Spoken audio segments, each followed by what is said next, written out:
This is WCNY's The Capitol Press Room, and we're joined in the studio by Assemblymember Al Stirpe, a Syracuse-area Democrat.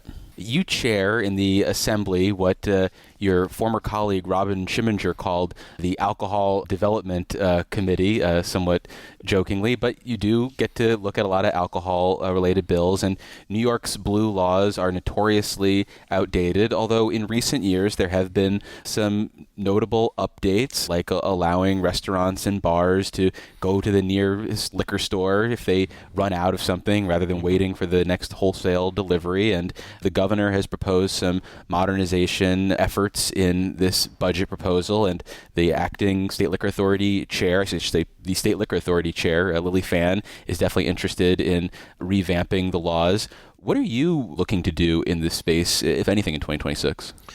Well, we want to modernize a lot of things. There are things that were built into the liquor laws that were based on technology at the time. Things. You had to have line of sight. A liquor store couldn't sell alcohol on the second floor. You couldn't even have alcohol on the second floor because a cop had to be able to walk down the street, look in the window, and see everything that you were doing. That's obviously not something that exists anymore, Sure. I don't think. And we changed that last year. But there are a lot of different regulations that are in there that, the governor, as part of her affordability program, would like seeing changed. And, of course, some of the biggest ones are fees that the wholesalers charge. Sure. For different things, split case fees. So if you're small and you can't order whole cases of different items, you have to pay like $3.60 a bottle extra. So a 12-bottle case, you're talking almost $40 extra for that. It's pretty expensive. And it hurts the smallest people the most. Delivery charges. They claim they only charge $7.25, but if I got a load of some of the bills that people sent to me, and they say we didn't even know what the delivery charge was until we got the bill. They ordered a $26 bottle of alcohol and had a $27.65 delivery charge added to it. So, these are things that I'm sure the governor, and I know the chair of the SLA really wants to take a stand against. So, Are those things that you feel like the Assembly Democratic Conference is on board with? some of them are. Some people don't want to change anything. She also would like to repeal this limit on C licenses, C beer licenses, which allows you to be both a distributor and a retail location.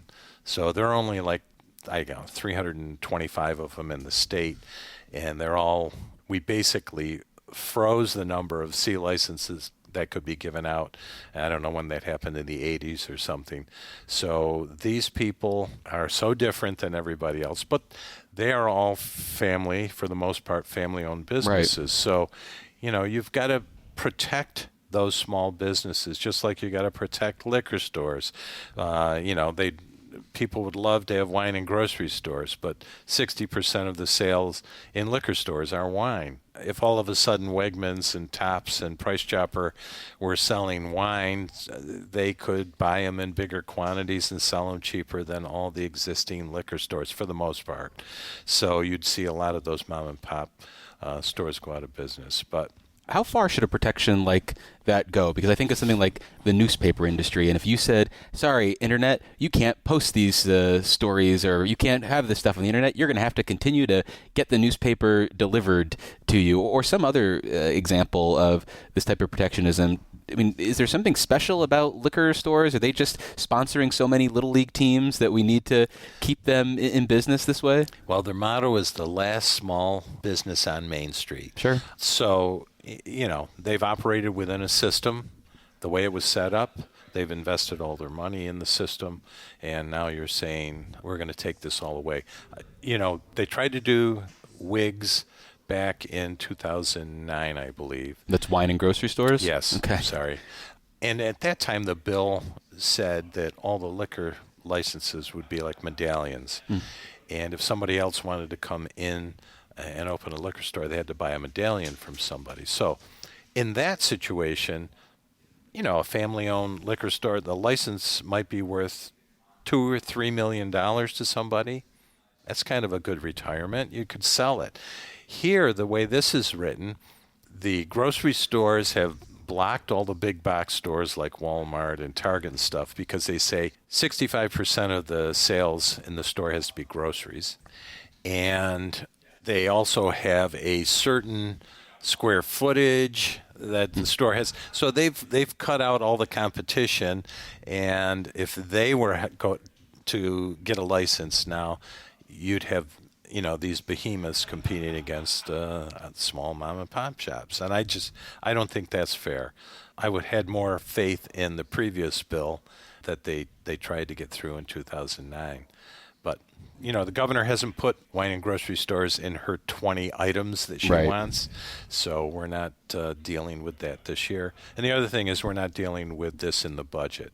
The only thing in the budget is allowing the SLA to issue temporary licenses for another year. Are you satisfied with the regulatory and enforcement approach of the State Liquor Authority under Lily Fan, the chair? Well, I think what she's said over and over that, she doesn't really have the resources to oversee everything and catch everything. They do the best they can. Some of the changes in here are like from a license that used to have to be renewed every year, do it every 3 years. Sure. Less paperwork, less administration for both the business and the SLA. There's a couple of those things in here. And she's trying to get to the point where they can do a really good job of overseeing all of these different regulations that are supposed to happen. But people have gotten around how they're supposed to do things by hiring lots of lawyers and basically getting daily licenses for things they wanted to do, but getting them every day. It's just a crazy, crazy way to run things. And you'd almost think that one of the things that's driving this is temperance, trying not to get everybody to drink too much, which I've never heard of in modern day business, but they say that once in a while. Well, there actually is this movement amongst the kids in the Gen Z who are drinking less, and we hear this is an actual concern for restaurants who see, alcohol counting for one of their bigger margins, and that sale is driving down. Are you concerned at all about the existing, say, liquor stores and other people invested in the alcohol business potentially, losing their shirts if demand drops off demonstrably? Well, I think what you just said is true. I think young people in general, they'll drink the non-alcoholic versions of alcoholic drinks. I think that liquor stores, they talk a lot about how sales are down so much. But if you look at a chart, where they're coming down from is the highs of during the pandemic when everybody was drinking a lot more. And now they're down a little bit. Alcohol, distilled spirits in general have dropped off. They have ready-to-drink cocktails in a can that are the things that are selling really well, that are keeping things going. Was that a thumbs up as an endorsement of them, or a thumbs up as the sales are going up? Sales are going up. Okay. We're trying to, would it be nice if liquor stores had the non-alcoholic versions of alcoholic drinks? I think that would be nice. But when you say, could you open up the ready-to-drink cocktails to be sold in bodegas and convenience stores and things like that, it's absolutely no, the answer. So, and I even talk about cannabis. How about drinks that are 5 milligrams or less? With the THC. Yeah. Sell them and grow. Yeah, we'd love that. Okay. So if you get 2 of those things, would you? No, absolutely not. Ready-to-drink cocktails, we're not giving them to anybody else. So it makes it difficult to make changes because when you make one change, somebody's a winner and somebody's a loser. Well, it's like the healthcare conversation we had before. And there was a commission that met a few years ago, came up with a whole bunch of recommendations. But again, you saw in those votes, you might have 9 for them, but say 7 against them. And I wonder, do we need to then, again, think about this holistically? And if we are trying to do it holistically, is the governor the only one who can initiate something like that? Or can that come up from the bottom up with the legislature? I think that, as we've seen how the governor acts about certain things, I think the governor would have to lead the charge on that. I'm sure there are plenty of people in the Senate and in the Assembly that would go along with it, but the governor has to lead it, and that's what I told the wine and grocery stores people this year. I mean, they've had a push, they've got like 5 different lobbying groups pushing for it, and I said, listen, guys, if the governor doesn't put it in her budget and she's not leading the charge, it's not going to happen. I mean, I don't think the lobbyists are going to tell their clients that, though. No, and I said I'm happy to have meetings with you and everything, but that's the bottom line. But if we look at these 20 different things that they put in the budget, I think we can get 12 to 13 of them through. The one that's probably going to have the biggest effect is going to be channel pricing. So we can charge restaurants and bars differently than we charge liquor stores, things like that. So instead of having to buy 5 cases to get that price, maybe you only have to buy 1 case to get that price for people who are selling on premise. So that'll help people try things out more, and I think in general end up selling more alcohol. Well, we've been speaking with Assemblymember Al Stirpe. He's a Syracuse-area Democrat who chairs his chamber's Committee on Economic Development, Job Creation, Commerce, and Industry. Assemblymember, thanks so much for making the time. Thanks for having me.